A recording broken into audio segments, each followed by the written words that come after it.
Assalamualaikum warahmatullahi wabarakatuh. Good morning. How are you? I'm Faruq as your presenter today. Will accompany you in the next 10 minutes in our program Good Morning.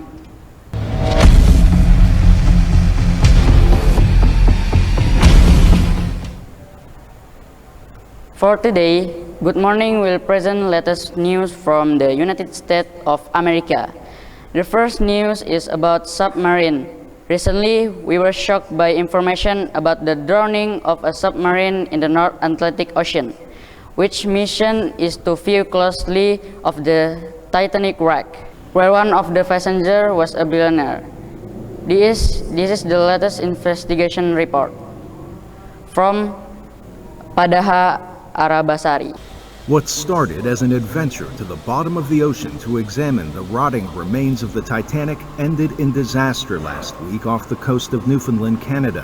All 5 people aboard underseas exploration company OceanGate Expeditions' Titan submersible craft died when the vessel imploded. Canadian investigators are trying to determine what led to the disaster. Typically, our investigations can take 18 months to 2 years. We obviously try and do them quicker because we know everybody wants answers, particularly the family, the public, etc. But we need to take the time. With respect to how far we will go, that remains to be seen as we gather information. So it's still too early to tell. Authorities say fragments near the Titanic are the remains of the Titan. In a 2018 lawsuit, OceanGate's former director of marine operations described the company's testing and certification as insufficient and said that would subject passengers to potential extreme danger, according to PBS. The Royal Canadian Mounted Police, or RCMP, say an investigation is looking into the matter. A team of investigators has been established with the sole purpose of answering the question of whether or not a full investigation by the RCMP is warranted. Such an investigation will proceed only if our examination of the circumstances indicate criminal, federal, or provincial laws may possibly have been broken. Titan's operation in international waters meant it could skirt safety regulations and standards for things like hull construction. The Associated Press reports late OceanGate Expeditions CEO and Titan pilot Stockton Rush had said he didn't want to be bogged down by such standards. Canada's Transportation Safety Board, or TSB, will investigate the role of icebreaker and mothership, the Polar Prince, which carried the Titan out to sea. The TSB says it's been speaking with those who traveled on board but may be limited in what it can share with the public. Under Canadian law, says TSB Chair Kathy Fox, voice recordings and witness statements are protected. Arash Arabasadi, VOA News.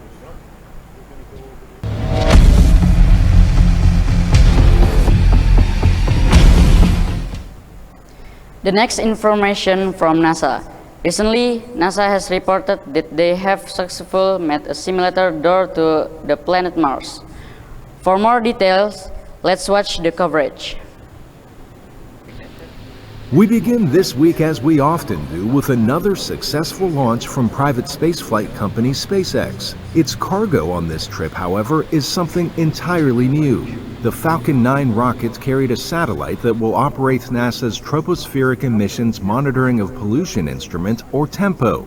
TEMPO is NASA's first space-based instrument to monitor daytime air pollution in North America. The Smithsonian Astrophysical Observatory says TEMPO will revolutionize air quality forecasts.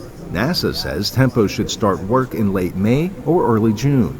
Some bad news this week if you were planning to shop around for the best flight deals to space. Your options just shrank as billionaire Richard Branson's Virgin Orbit recently filed for bankruptcy. The company laid off about 85% of its workforce as it watched its market value plunge more than $3 billion in the past 2 years. In other news, NASA is ready to play Big Brother by observing a 4-person crew in a Mars simulator in Houston, Texas for about a year.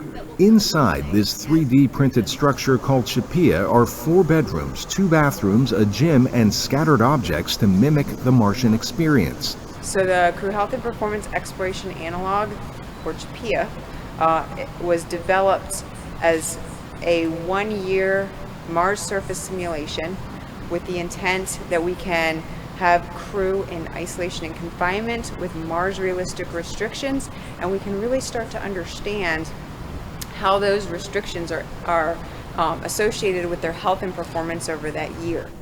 NASA says it will monitor human behavior in the close and confined quarters to see how well the crew gets along.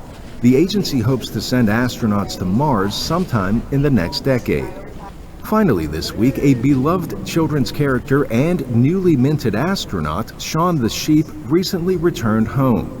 Shaun joined NASA for its Artemis 1 trip to the moon late last year. He flew more than 2.2 million kilometers on his journey before digging his hooves back in British soil. Arash Arabasadi, VOA News.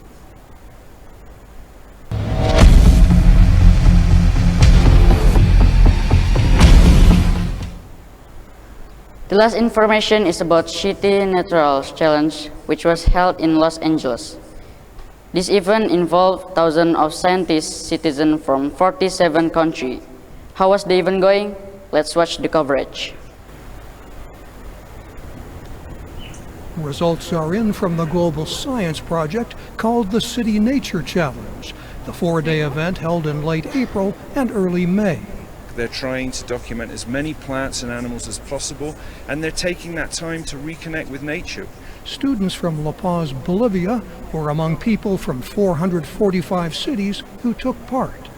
The challenge began in 2016 as a competition between San Francisco and Los Angeles and has now grown into an international event.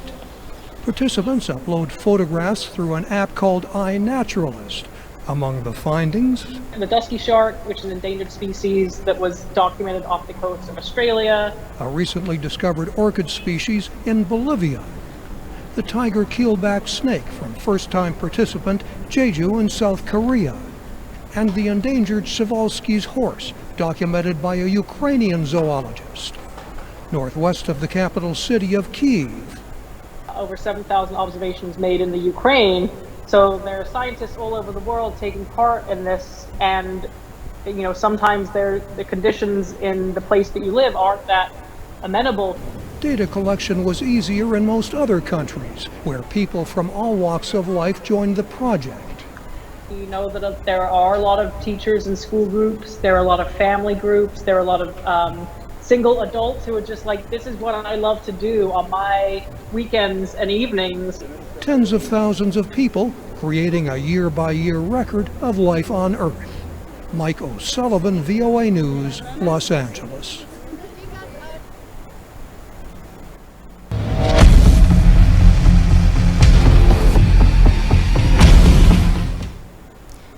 That's all the first information from America delivered in the Good Morning program today. Hope the information is useful and also increase your knowledge. I'm Faruq with the Good Morning crew. We row from mobile screen and see you next.